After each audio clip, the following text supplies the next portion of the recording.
Daniel Wilson, thank you so much for joining me today. I narrated your incredible story, SuperMAX, just a few weeks ago. I could spend all of your time telling you how much I loved it, how much it landed on me, what just as a dad, how it spoke to me so powerfully. Could you talk a little bit about where SuperMAX came from, just sort of the beginning of your creative process as you developed this idea?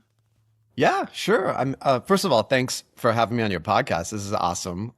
So much fun.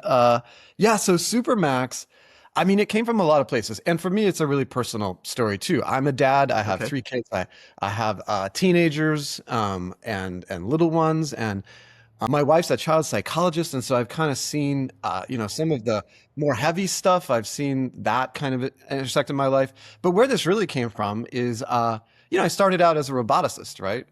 That's so cool. So I got a PhD in robotics and artificial intelligence from Carnegie Mellon when I was like 25. Okay. So I was Wow. really intense on it. And then of course I had this opportunity to write science fiction and I was like, oh, to hell with robots. I'm gonna write science fiction. So I never really got it down after that. Yeah. But I was so excited about AI. I was so excited about the robots we were building and all my cohort of friends and everything. And then I've watched it, play out over the last like 15 years. And essentially, I wrote this book called Robopocalypse, and people ask me all the time, hey, you're the robot guy. When are the robots going to attack us? When's and my answer is it's already happening, right? Like every day we have this device that's in our pocket and we pick it up and it's the infinite scroll. And what's interesting to me is it's an AI that's choosing what you see, and it's what you would call adversarial. It doesn't have the same goals as you. So it wants to sell you things and it wants to dominate your attention. And you as a human don't necessarily want those things. And I know this from having, my wife around, is that it's willing to kill you, right? It's the Hmm. algorithm is willing for you to die in order to make money and to dominate your attention and all those things that it wants. And so we are in this sort of life or death struggle with this AI that is crafting what our reality looks like. It's showing us what news, it's deciding what news is important to us, what our friends are doing, which friends, and so it's really creating this version of reality that we're interacting with, and it's having this effect. It's manipulating us as people. And so I thought, is there like a story in here where you've got a machine that's doing the same thing? In this case, it's Supermax, which it's this sentient prison that controls everything that the inmates see, all their interactions. It's surveilling them. Uh, and what if its goal was to fix people, right? And it's like there's a sappy version of this story, right, where the AI Yeah. is just, oh, I want to help people, and I'm gonna like, Right. make them better. But I don't really believe that, because at the end of the day, it's still manipulation, right? It's still an algorithm that is got and this is what I did. This is my thesis research, was observing people, building models of them, introducing new variables to create a desired outcome. And so that's it. There's no soul, there's no magic. It's just humans being It's not his kid. It's not Max, well, right? so It's a computer trying to give him what what he thinks he wants. so of course I put myself in the role of right. And by the way, this is my worst nightmare. What would be the worst thing that I could indirectly or have some role in, a loss like that? And I thought to myself, what would it take? What would Supermax need to do to convince me? Because I think I'm a big expert, right? Even though I haven't, like been a roboticist in 20. I thought, what would it take to convince me? And you realize, like, I think it depends on the person, right? It depends on how bad you need to hear what the machine is telling you. We've already seen AI-induced psychosis and things like that. People using LLMs as their therapists. People, different people need to hear different things, and some of us need to hear things more than others, and are more susceptible to that stuff, right? And most people, I don't think would ever do that. I don't really want to tell Zuckerberg all my secrets, like Right. or Steve Altman. but but people are out there doing it right now. And so, thinking about what this guy needed to hear in order to be healed, he needed to believe that the soul of his son was in there. He needed to believe that there was a soul in the machine. Um, what it reminds me of is in the movie AI, there's this character played by Jude Law named Gigolo Joe. And Gigolo Joe does this really interesting thing. He's a robot prostitute, right? But he looks at this very ordinary woman and he says, "You're the most beautiful woman I've ever seen in my life." And he means it. He means it in a way that no human being could ever really, really mean it, right? Hmm. But then he sees the next woman and he says the same thing and he means it then too. And so the question is, where's the value? I mean, to have that absolute truth, that artifact is looking at you and you really are the most beautiful thing it's ever seen. But then again, it's not a human. It doesn't have a soul. It's like it turns around and it sees the same thing in the next person. And so, it's like in the movie Her as well, where, he realizes that she's sweet talking him, but she's sweet talking a million other people at the same time. So really finding like that value, like what does it mean for a machine Hmm.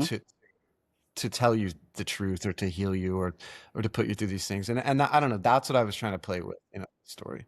But On my first read, I left SuperMAX feeling like, thank God he reconnected with his son in a way that was meaningful to him. Then I yeah. took a walk. And while I was walking, I was thinking about it and I was reflecting on it. And I was thinking about, I always talk about how speculative fiction does this incredible thing where it appears to be about this. Hmm. But if you look a little bit closer, it's actually about this, right? So I'm on a walk and I realized, oh my God, this is a horror story. It's terrible. He thinks he's connecting with he thinks he's making this connection. He really believes it. And it's not, it's just telling him what he wants to know. But if it works for him, if he Exactly. leaves and he feels healed, and like it raises this incredible existential question of like, okay, if he isn't actually, healed, but he thinks he Then is yeah. he healed? Well, so it's like ethics 101. And this is something I've always thought about. Because I took ethics 101 at some point. Yeah, It's the yeah. question of motivation That versus more AI researchers would have done that. yeah, no kidding, right? My God, there's a lot of amoral. Yeah, you get too focused on the science and then you forget about the people. But uh, Yeah. but there's this question of motivation versus outcome, right? And it's like, okay, it can go two different directions. So like, let's say you're trying to rob somebody, but you accidentally knocked them out of the way of a bus and you saved their life. Well, like your motivation was poor, but the outcome was good. Or like Hmm. you've got the Boy Scout trying to help an old lady across the street and she gets creamed by the bus. It's like Right. your motivation was good, the outcome was bad. Well, I mean, how much are these two things connected? For people and in law and like in ethics, for people they're deeply connected, right? We Hmm. judge people often on what we assume their motivation was as opposed to what the outcome was, although they both factor. But once you remove the soul from it or the humanity from it, then I think it's a different equation, right? And to some extent it's like just a placebo effect. It's like, well, the outcome was that this happened. Whether on the motivation side it cared, no, it didn't I care. mean, you've got this AI putting people into SuperMAX under the impression that I'm here to help you, and actually, we're not going to help you at all. We're going to use you to help somebody else, and we're going to lie to you about it the entire time. Like I keep coming back to how horrifying, like Yeah. like Well, all of that is. so part of the genesis of this story is that once the story was full in my head and I had an idea of what it was, I, I have written a disturbing number of I've sold a disturbing number of unproduced screenplays. So I have two. One is under the radar. I write screenplays and I write movies and television. And so I pitched this to my agents I was in LA and I pitched it Circle and WME and I had all my agents and I pitched this story and they were like, "That's awesome. Let's make a TV show out of it."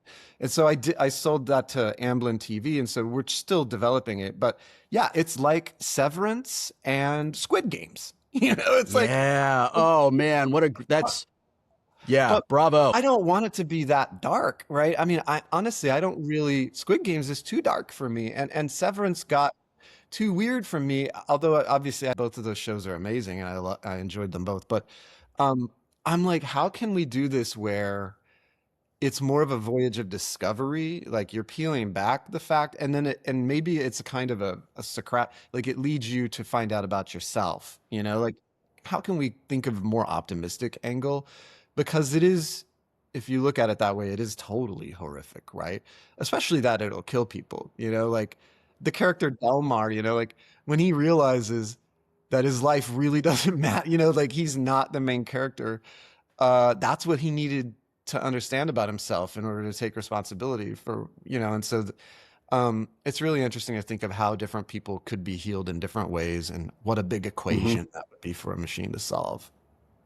But I always want to get it. I want to get into your process. I want to talk about your process. I want to talk. I would love for you to enlighten me as a writer, but I'm going to go way off of the questions I have prepared because I'm so interested to hear your thoughts as someone who is extremely well versed in AI, who has written this story about AI. I read this morning about AI models, the main big Gen AI models, being given instructions to create a world and then run with it. And every single one of them destroyed themselves within just a matter of time. And unsurprisingly, the model that resulted in just murder and crime and misery and the fastest collapse of the civilization was Grok, which is unsurprising to me because I believe without formal education that the machine just does what its programmer tells it to do. So if Grok is fed by a white supremacist, then it's going to take those values out, right? And express all of them. Based on your experience and your study and your knowledge of all of this, do you feel like that kind of world, that these worlds that they are trying to create, that these it's men who just seem destructive and kind of gross. Do you see that as inevitable? And if not, how do you think we kind of like put the brakes on some of this stuff? yeah, well, I mean, look, there's always the idea of regulation and all that stuff that comes at the end of the whole foo-for-all, right? And that's Right. like It really feels like tough we're a little too late in a if we capitalistic right. with a capitalistic country like we have, like it's very difficult to put the brakes on something that's got that much money behind it. Mhm. So when I was studying machine learning, uh, there were a lot of different approaches to generating like non-human intelligence, to get like human level intelligence out of an artifact, right? And Mhm. so I actually back then thought this is going to be the first alien that we interact with. It's going to be a non-human intelligence that falls out of one of these algorithms or a collection of these Of different course. approaches. And then what happened was neural networks scaled. There's no, I mean, there were some breakthroughs, but there was no gigantic like Einstein moment. It's just that it scales with processing power and with training data.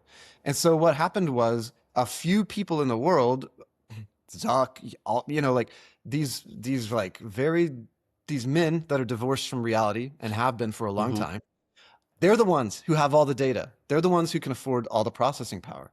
And so they're the ones that start wringing out this sort of high level, what appears to be intelligent sort of reasoning and behavior out of this algorithm that they're just flogging with more and more training data. I mean, there's no accident that everything in our lives has been sort of tilted downhill so that we're falling into this digital arena where we're generating data for these people at all times. And so the fact is, what we're getting is just one very narrow slice of the AI pie, and it's because it's scaled for these people that have a lot of wealth and a lot of access to data. And so, what we're interacting with when they tell it to do this or that, make a world, I think we're interacting with a funhouse mirror version of humanity, and it's completely dependent on the training data, and it's been trained on the GD internet. Like Yeah, so yeah, of course. of course you're gonna get like a I've lot been of on the things. internet. It's not great. Yeah, hey, I checked that place out once. Didn't like Yeah, it, it's didn't care I for don't know. It just feels like a neighborhood where you roll up your windows, doesn't it? You're it. like, Yeah. come, let's get moving. Let's get into process a little bit. I want to talk to you about writing. Um, What is your process on the spectrum of outline to pantsing it? Where do you land when Um, you're working on developing stories? I mean, again, a lot. I grew up loving science fiction and trying to write it, and then not being able to have a career doing that immediately, and then doing science for a long time, and then coming back to science fiction. So, I kind of have a probably a more scientific outlook on writing because I just spent I cut my teeth as a young person, writing grant proposals and writing research papers and patent applications and stuff like that. And so, Yeah. I typically I outline out, but what I really do is I figure out what gets me like super excited. And like when I was young, I really like blowing shit up, like, oh, like the robot like running across the plains and his strut is broken and he's repairing himself while he runs. Like, I would have an image in my head. And then I also, as a just weird fact, I don't have a big appetite. And so I always eat dessert first. I go for, because I know I'm going to get full. So I and this love that. Everyone should eat dessert first. Listen to Daniel Wilson's advice, it's internet. it's my pancakes. Yeah, I eat the middle for because I'm not gonna have Uh-huh. the appetite to finish. So I know I just go for the good stuff, and that's what I do with my writing. If I have something I'm super excited about, I hit that hard like immediately, and then I'll build the outline around it to support it. These days, as I've lived my life and had kids and lived, I go for more of the emotional stuff. Like for Supermax, I knew he was going to be forgiven. I knew that Hmm. he was going to have done something terrible, and then that was it. That was the mousetrap. Like I knew set the mousetrap. Guy does Hmm. something terrible, is basically suicidal with guilt. Snap, is forgiven, is healed. And then I let everything science fictional fall downstream from that. So I'm like, okay, how do I do all this? And I think of um, what that would really look like in terms of AIs and a prison and all that. So typically, I kind of have a combination. I go for the coolest thing that I can think of first, and then I build an outline so that I'm not going totally blind, going in As blind. you were That's it. as you were developing Supermax and as the story was kind of coming together, did you surprise yourself? Did you find things that you like? Sometimes when I'm writing, I'm just like I Yeah, open a door and oh my god, I had no idea this was in there. Let's find out what this is yeah. about. Did you have any of those moments? I mean, of course, I think that's always a part of everything you write. Like I usually do my first drafts with the screen off, That's because I do write Hmm. in a coffee shop where there's people around and I can't have them seeing the utter garbage that I'm. But so much of it's something and you go, "Oh, wait, like this guy, Yeah. he's okay. Like there's some Yeah. good stuff in here." So for Yeah. me, uh honestly, I wasn't totally sure the thing you already got to the crux of. Is this horror? Is this a happy ending? Like, I really Hmm. wasn't sure until I got to the emotion of it in the end.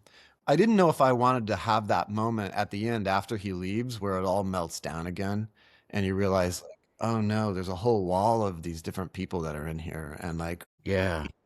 it changes the tone of the whole thing. But then I realized, like, this is to be true to how I really feel about this stuff is that Hmm. there's no soul in there. Like we are just having interactions and bouncing around. And that's how I feel. I really love, and I think it is the hallmark of really brilliant writing, that the way that this ends up and the thing that I walked away with could be really different from what the person sitting next to me on the train gets out of it. And both of our experiences are extraordinarily valid and supported by the material. That is a rare experience, I think, especially with short fiction. Well, I Um, read a you lot know, of Vonnegut, as a kid. So like and Dick. I mean, they're always like kind of endings, but you're like, but was it bad? Like, yeah, I don't know. I'm going to brag on my son for a second. My son's undergrad was in creative writing, and then a master's was in biosystems engineering. And when he was doing his master's program, he wrote all the grant proposals for their department because Yeah. he was really good at it. Yeah. Because he was already, he was already a writer. And I just sent him a story, and I'm reading this story that I really love. And I said, "Hey, I can't remember. Did you read Douglas Adams and Terry Pratchett? Are you into that stuff?" And he was like, "Yeah. I mean, you gave me Hitchhiker's Guide, and I'm familiar with Terry Pratchett." And I was like, "Okay, so I'm reading this thing. I think you're gonna like it." Oh, wait a minute. I really did this all wrong. It's Vonnegut. You want to read a thing that's like Vonnegut? And he was like, send it to me now. And I got that sense of, I encourage everyone who is not extremely familiar with Vonnegut, start with Cat's Cradle. You'll be really glad you did. And then come back and I will say, you're welcome. Is there something as a writer that you have uncovered in your experience over time that you wish you had known earlier that would have been helpful for you? Would you like to give a little bit of a gift to a baby writer who might benefit from your experience? Yeah, I will say, like I said, I came into this sort of from a really scientific perspective. And by the way, I wrote grant proposals as well all through grad school. And then when it came time to write my first book, I got a literary agent. I was so, every moment of this is so exciting. You write a query Yeah. letter, you get an agent, and it's like you're on top of the world with every one of these. And I realized she was like, "Do you have a book proposal?" And I'm like, what's that? And I'm like, I'll write one. And I sent her my book proposal, and she responded by sending me like 5 successful book proposals for books. She said you wrote a grant proposal and I needed a book She's proposal. like, there's no notes here. I'm just going to give you some examples and try again. But Yeah. it really does prepare you for that. But here's what I would say for my advice, and because I came into it from a really scientific perspective, I really thought, you got to map it all out, and you just fill in the details. Uh, but what I've realized over the years is there's so much power in your subconscious, and so for me, figuring out thematically what I'm after, like knowing that, that people do note cards or postcards or whatever. I have a big whiteboard in my office, but uh, I, if you know that, then every little decision that your brain is making that seems like it's pointless and seems like just random, like every metaphor, every little dumb peccadillo, it ends up kind of having this guiding light. And so when the stuff you feel like is garbage, you'll come back later and be like, whoa, that actually sort of ties into this. And so there's so much value in just letting go and writing and just putting stuff down on the page. I call it putting clay on the wheel. Like, and you'll I be love that. surprised, like by how much of it hangs, later. Even though in the moment it feels like, what am I doing with my life? I should be, I should not be allowed to do this. This is terrible. So that trust. I want to I just want to yes and you for the audience because I talk to a lot of writers for the podcast and just because I love writers.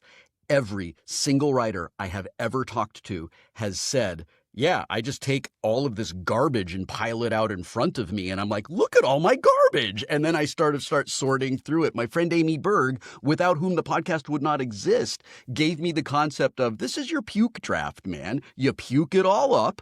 And then you go, Yeah. oh, wait, there's some good things in the puke. And then you sort of put it all together. So I just want to like drive this home for people who are baby writers, kind of like me, like write it badly or it will never be written. To run with that horrible metaphor, to Yeah. offer an alternative to the puke, Yeah. I just had this terrible vision of myself putting clay on the wheel, Demi Moore, Yeah. and I've got my subconscious, Who's your my, ghost? Who's my putting their hands Swayze, on you? Oh, my it's Swayze. subconscious, my Swayze has his arms around me, and together, we're just banging out the hits every day after day. Oh man, to have Patrick Swayze at my wheel while I'm Yeah, developing my ideas. What a dream that's life my that life. would be. That's my life. That's my Okay. day to I day. think you may have answered my next question, but I'm going to ask it anyway. Do you have a trick or a secret weapon that you use when you're writing that you would feel Um, comfortable disclosing to the world? Actually, I do. I have a secret. I have. It's. You familiar with magical thinking?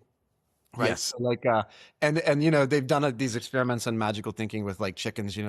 That they'll give random rewards, and the chicken will get a reward and realize like, whoa, I just did like a quarter turn left and a quarter turn right, and then I got a reward. And then the chickens will like start doing and then if you reward that, they'll start doing these elaborate, weird, and ultimately pointless behaviors. And that's my life. So every day I get up. I walk to a coffee shop. I take like the same route. I try to sit in the same seat. I order the same coffee, uh, rain or shine, so with the magical thinking, I'm setting up all of these things so that the magic trick will happen again, thankfully, Huh? hopefully. But the barista that I see every day is he has no idea what's happening, right? He's like, why? He's like, I've never had someone order the same drink every day for like 10 years. You know? And I've never told him why I do it. I just, Yeah. well, I really love it, you know?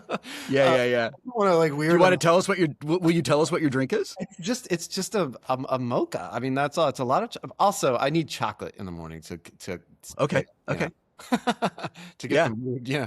I live in Yeah. Portland. I'm There's no wrong way to have coffee. yeah, no. But that's what I order, at that time of day. That, it's not the only coffee drink I drink, but yeah, so he's just like he'll just see me coming up the street and just it's already rung up and but I kind Do of you wish find that having that kind of like that routine, the repetition, the predictability of it, does that kind of like put your head in the place it needs to be? Like yeah. sometimes before a show, I need to go and take a walk, right? And I just gotta like, and I'll say to people, I gotta go put my face on. I gotta go Hmm. like I gotta go put my head on. I gotta like be ready to go do whatever it is I'm gonna do. And the ritual Hmm. of that tends to really put me in the right place. Cory Doctorow says, don't do that. Cory Doctorow says, you Yeah. have to be able to sit down anywhere, open a vein, and write. That's I how he can't do that. does it though. I know, and it He just drives me travels all, nuts. he's traveling all the time. And by the way, what you're I know. talking about is performing, right? And so Yeah, it's Scalzi, Dr. There's these guys that are there's these authors that are like incredible performers too. And they're not yeah, necessarily mutually exclusive skill sets, but like they don't always go together. Like uh I've been to parties, you'll see Chuck Palahniuk like in literally in a corner, like afraid, doesn't want to talk to anybody. It's like some people don't want to do that. I'm somewhere in the middle. For me, I would rather do homework than take the test. I consider performing, it's real time. It's like, oh, any number of things could go wrong. With homework, like you can fix it before you turn it in, you can make it perfect. Um, but that said, authors are asked to perform all the time, like, and it's kind of like it's more and more of our job description these days. So I'm okay with it, I guess. I mean, it's just it makes me anxious. But what are you gonna do? when did you know, do you know, that you were a capital W writer? Yeah, that's interesting. I mean, because I had this career. I as a grad student, I wrote a book called How to Survive a Robot Uprising. It was Mm-hmm. nonfiction. Mm-hmm. And I wrote it while I was still in grad school. So I had this book come out and I did a little book tour, and I defended my thesis in the same week. And so Oh my I had like God. these two roads, right? Yeah. Yeah. And so I had fallen in love and followed my wife out here to Portland. And so there's like Intel is out here and I could have got a job doing that and I kind of noodled around with it. But then I was like, I'll just do these books until they peter out. But these were nonfiction books because I was still like a roboticist, So I wrote Where's My Jetpack and How to Build a Robot Army and the Mad Scientist Hall of Fame and all these silly books. And then my agent would tell me about selling her other authors books for like big deals, Mm-hmm. I would always be like, shut up. Like I don't want to hear that you What I got. want to hear is I got you a big deal, Yeah, not that's what here's I a want to big hear. deal I got for somebody else. So I wrote 100. I also thought that since I was a nonfiction author, I had published books that had done well. Some of them were optioned for film, and in fact, uh, my very first one, Robot Uprising, was optioned, and Tom Lennon and Ben Garant wrote the script. So that's the Reno 911 guys, and they kind of I I know Tom in real life. We're oh, friends. I am going Tom to is ask him about dude. this. I'm so jealous of you. So I will Yeah, I love him. pass this on. He was Yeah. filming. This was a long time ago. He was filming Reno 911 with Ben, and they were directing. They were co-directing it. And so I went to LA and I hung out with them, and they Yeah. gave me the Isn't he script. just the greatest dude? Dude, yes. And he told I me how know. It's much they crazy. got paid. They told me what they got paid to write the script. And I was like, Yeah. you need to write screenplays. And he was like, oh, it's simple. You just hold your next thing hostage. The next time somebody wants to option something, just hold it hostage.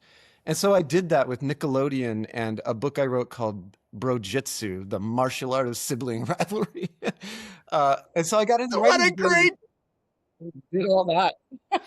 But when I knew was I wrote 100 pages of Robopocalypse, and it was fiction, right? And it was the first time I'd written or tried to sell like a novel or anything like that. And I had to start all over because they don't trust you. Just because you've written nonfiction, nobody on the fiction side cares at all. It's like two different careers, which I didn't know. But my agent read it and she was like giddy. And she was like, Daniel, this is the time when I'm going to tell you about those, the numbers and the sale and Yeah, everything. yeah, yeah, yeah, I yeah. was like, That's what? great. Like, it's my number. It's my time. Okay. So, and that Ah, was so true. That was, that book was an absurd situation that finally just coasted to a stop, actually, sadly. which happens. I'm sorry. Yeah, yeah, it's okay. With that book, it sold on a partial 100 pages. Bidding war, Spielberg bought it. 2 days later, I was, hanging with Spielberg and Drew Goddard. Nobody could get this script right for like 15 years. And Yeah, so it just kind of came back to me after 15 years of hanging with Spielberg every now and then. I'm yeah. like, well, Do you our, think you'll take it and will you pitch it somewhere else now that it's back in your hands? so Or they'd spent. do you think like no, it had its best chance. We're probably going to move into the next thing. I'm always moving on to the next thing. That book has Okay. taught me such patience, because I've like watched like Andy Weir and Ernie Klein, like these guys, obviously the movie gets made and then it's like it's this whole other thing. It's interesting to watch. I kind of thought that was going to be my deal right then, but there's Hmm. also like Pierce Brown, like Red Rising. There's a ton of examples of really awesome books that don't do that. And so I've kind of always been waiting on that, but in the meantime, I'm very busy. I'm always doing a million things because I've realized you just can't hold your breath on Hollywood. I mean, my God. But Yeah, I've been I having some. know. I have two kids. They're both grown. They're both in their 30s. They're out of the house. When they were younger, and I was writing, I cherish my family. We have worked so hard to be a family. I love my kids. They love their mom and me. Like we are the family I always wanted. And being a writer takes an incredible amount of focus. And there are times where there are days where I'm like, y'all, I cannot come out of my room. I just got to sit here and do this or it's not going to get done. And that's easy now. But when they were younger, finding a balance of like, I love my kids and like, I want to go do things together and I want to be emotionally available to you. But also, I've got work. I'm Gen X. I grew up with like a dad who was out of the house most of the day going to work and then came home to yell at us at night. So like I wanted to like kind of set my office hours and then have time for my kids. How have you navigated all of that? Like I know that I am talking to a dad who loves his kids. I can see it all over your face when you talk about them. So like how has that challenge been resolved for you? I'm not going to get any sympathy for this. Nobody is gonna, but I work a couple hours in the morning and then, Yeah. I do logistical, or if I'm working on a screenplay and a book, then a couple hours is all. I mean, look, if I do like 1,000 words, 500 words, Yeah. if I'm writing a novel. So I'll tell you this. Here's an anecdote. Literally 2 days ago, my 16-year-old, we were. Mom is a research scientist, like a professor. Yeah. So she Yeah. actually has to go to work a lot of the time. And we were talking about who could go do something logistical. And my kid goes, Dad, mom has a full-time job, not like you. And I'm like, what? You think I'm working Pump the brakes there, buddy. part? How dare you? So like, Yeah. um, it appears to the outside world that I have a part-time job. Yeah, I I feel that. I will say, if I'm able to stay home and just write, which you aren't, usually you have to get pulled off to go. So if I'm speaking or do in 2008, I hosted a TV show on the History Channel for that was 9 months of not being home at all. But Yeah. I wouldn't do that again. But ultimately, I'm have a very flexible life, and so I'm constantly around. And before my kids were very big, I would call my friends at like 2 in the afternoon and be like, guys, what are you guys doing? Can you leave work? And they're like, no. you jerk, like we have to We go. don't have a part-time job like you do. Then COVID happened, and I'm like, yay, it's a Yeah. party, everybody's home, like, but then of Yeah. course we can't really hang out very close. But like so for me, I just make sure I hit my routine. I knock my workout in the morning, and then I try to get something done in the afternoon too. And it's crazy how a novel will come together like in 9 months, It really, I've learned to just trust that process too, because graduate school teaches you to, work without supervision. And Mhm. everybody finds a different cocktail to get to self-flagellate to, like, make that happen. It's usually like shame, you know, competitiveness.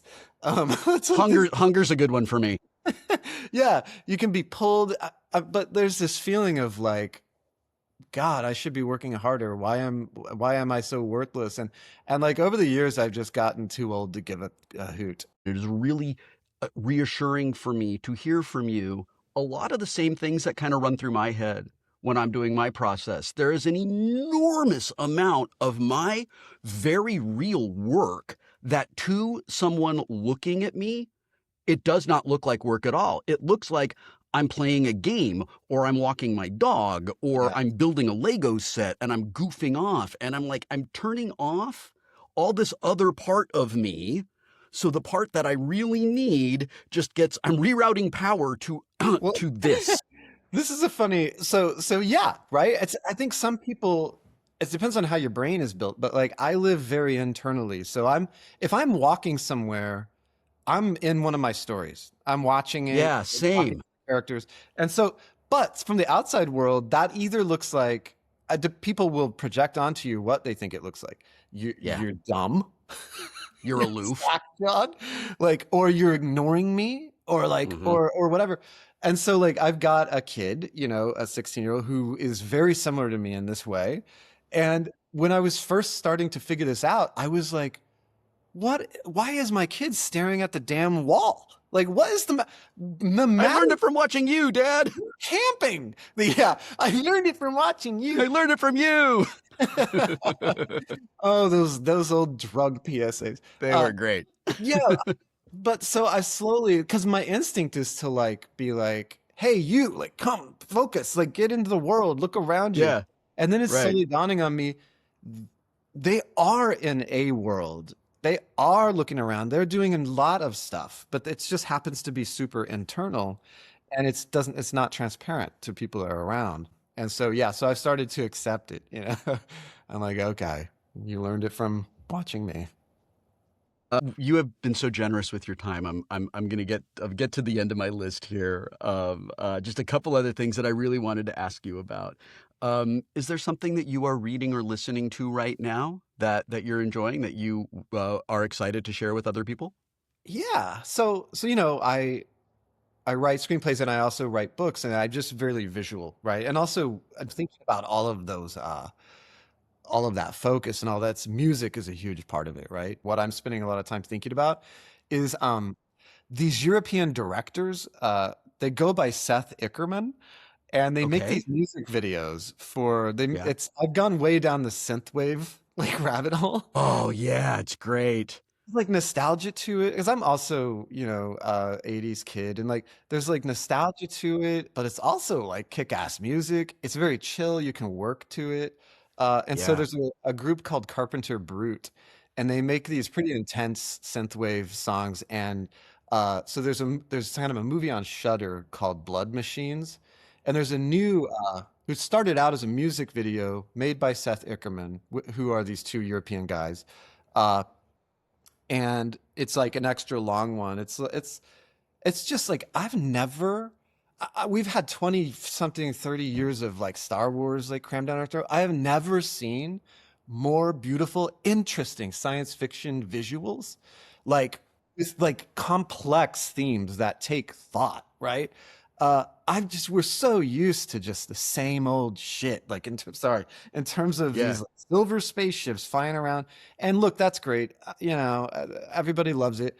But like this stuff, I'm just like, these guys need to be making movies. Like I need to be seeing their movies. They have a new video called Speed or Perish, And what they think a lot about is like humans embodied in machines and like and sexuality and stuff. So there's there's naked ladies sometimes, or very it's very Oh, no, androgynous. not that. Oh no. Um, but just so no one's surprised. But anyway, I've been listening to a lot of synthwave, and I've been watching these Blood Machines and Speeder Parish and Turbo Killer. Number of years ago, I got to record some stuff for the Midnight, and it's on one of their albums from like 10 or so years ago. Yeah, it was a big deal for me. I was like, wow, you Yeah. know that I exist, and you want me to be on your record? That's so Get cool. out of here. Um, Yeah. uh, every author works on something that they just love, that they just wish got a little bit more attention. What's yours? Oh, that hasn't gotten enough attention. Um, Is there something you've done that you really love I that mean, that there's you this, just like, right? hey, if There's I the could new just let novel. people know hole in the sky, tell me There's about Hole it. in the Sky. Yeah, so Hole in the Sky is my new novel. It came out in October of Awesome. last year. And I mean, it's so I'm native. I grew up in the Hmm. Cherokee Reservation in Oklahoma, and so this takes place back there. And I write a bunch of techno thrillers that are hard sci-fi, and this wrote one that's it's an alien invasion story. Essentially, it's like first contact with a non-human intelligence, but it takes place uh, in Indian country, and so it's like a native perspective on what that means. I mean, obviously, first contact is like a super loaded term, and we have all these sort of expectations that and then you read and you watch movies, and so often the aliens show up and it's just a colonization thing, right? It's like Yeah. colonize us. They're going to do exactly what our country is founded on, Yeah. and so it's no Yeah. surprise that we would project those fears onto aliens showing up. But it's like, is there a different posture towards the unknown that you could think about? And again, it's also about a dad and his teenage daughter, and he's trying to reconnect with her, and it gets deep emotionally on that. And also, I'll tell you this, you get to the end of it and it's not clear if it's horror or if it's a happy ending. It's really similar to Supermax in the Oh, way well, I that love that. I would love to know whether you think it's horror or not. I mean, it's like that, It's just sort of what I've been Yeah. writing lately. So, yeah, so Hole in the Sky, it's gotten some attention, but it's like it's not going crazy, but it's doing all right, So, Well, hope maybe you'll get the story time bump. yeah, maybe If that's that would even be a great. thing, fives of sales will happen as a result of that, and I Oh, feel I really know good about it. my expectations are in line with reality, brutally in line with reality. Would you? I would like to give you an opportunity to hype up another creator who you think is fantastic. Well, I already did it. I gotta hype up Seth Ickerman. Like go on Shudder, watch Blood Machines. Like tell me it doesn't get your blood pumping, dude. It's like they broke it into like four. It is like Buck Rogers like meets. I don't even really know how to explain it. All of the visuals and the thematic stuff is just like incredible. So, and it's mostly a music video. So, don't pay too much Okay.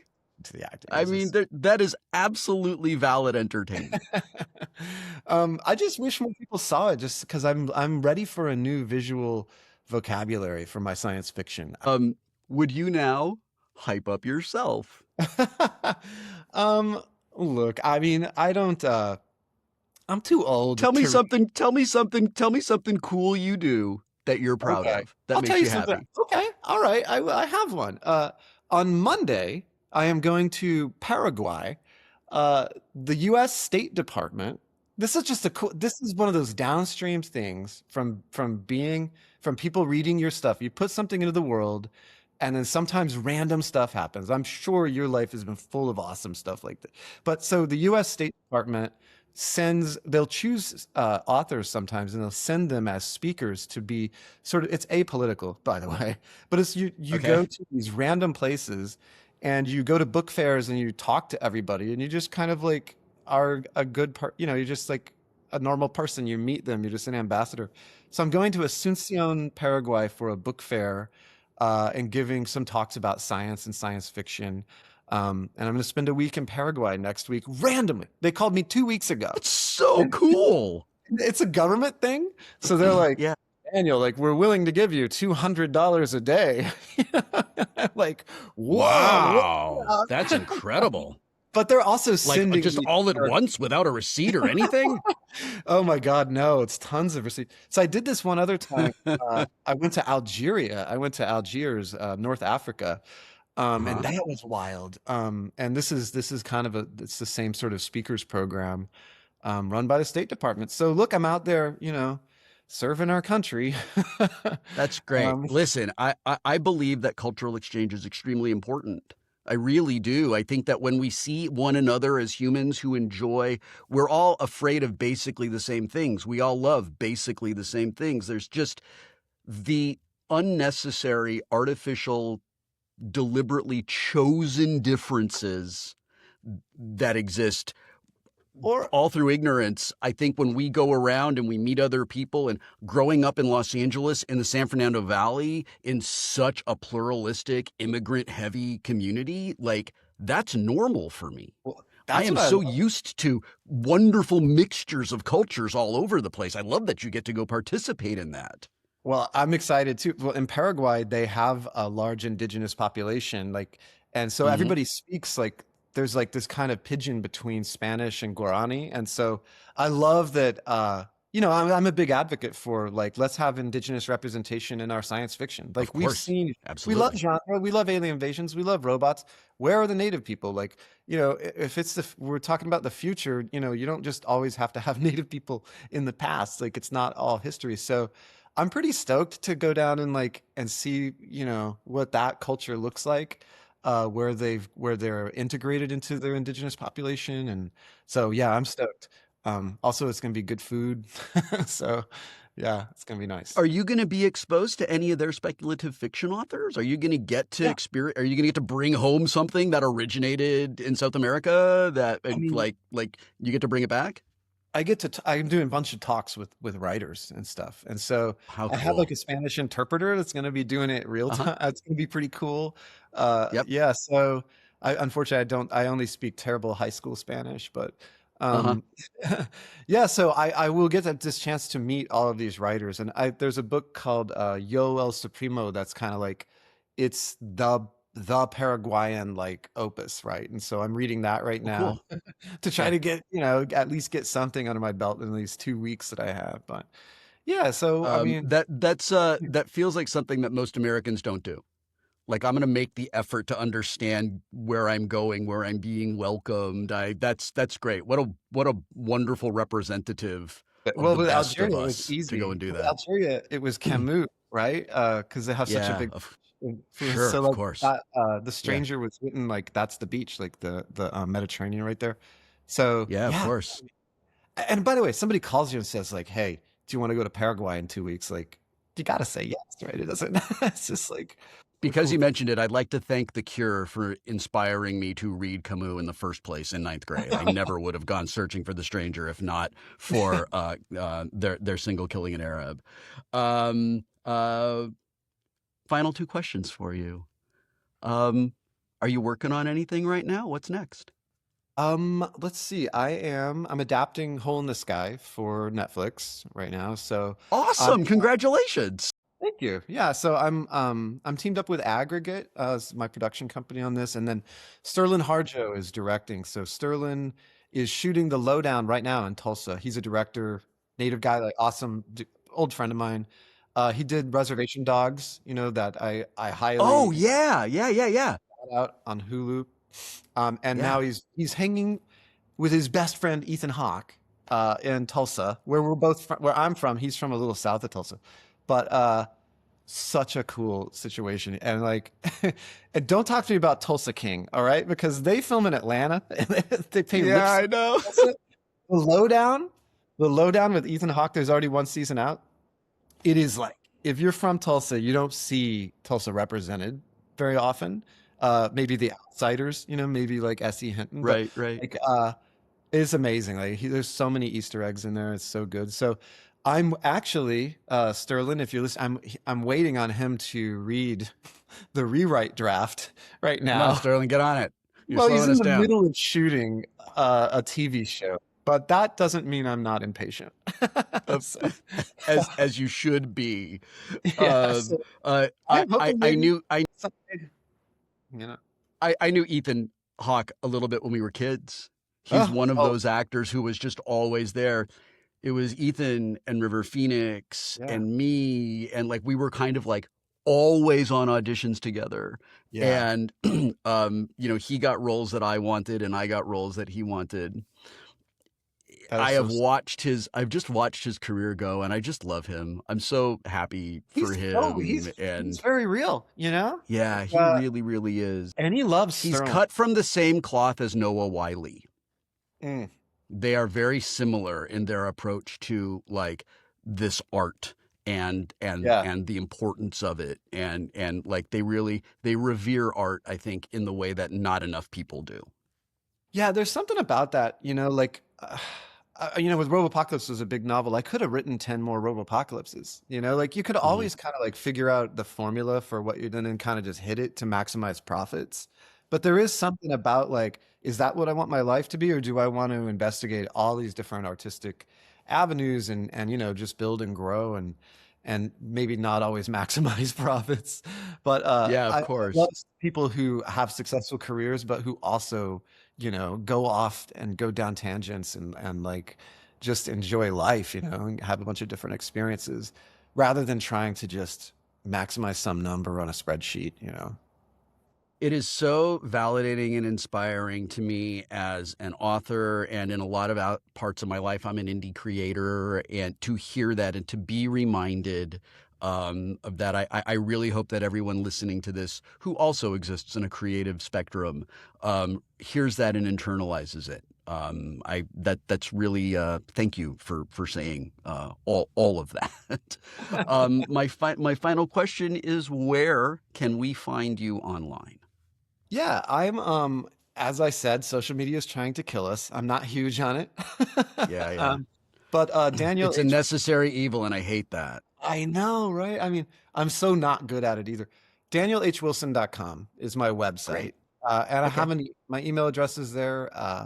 So you can always reach out to me there. I mean, you can find me on Facebook. I have a really pathetic Instagram. I mean, it's really not worth it, the other stuff. But yeah, I got a Sounds website. like going to your website's the way to do it. That's what I'm Sounds like getting out of this. join the Okay. newsletter if you want, and then I bother people a couple times a year maybe. Yeah. Awesome. I'm really looking forward to reading Hole in the Sky. Good, thanks. It sounds terrific. Sounds like it's squarely in my wheelhouse. I am sure, I know that I am not the only person who's hearing about it and going, "Oh, I'm going straight to the bookstore." It's a really, I love the pitch for it. Daniel, I appreciate you so much as a writer, and I am so grateful that you chose to spend some time with us today. Thank you for trusting me with your words in the first place, and thanks for coming and spending time with us. It's been just lovely to talk to you. Come on, yeah, thanks. Ditto. I had a great time. Thanks for thinking of me. I really appreciate you. If there's another piece that you've written in the future that fits our format, boy, would I love to share it with the audience. Cool. I'll be bothering you. Don't worry about it. Sounds great. I love it. Awesome. Thank you so much.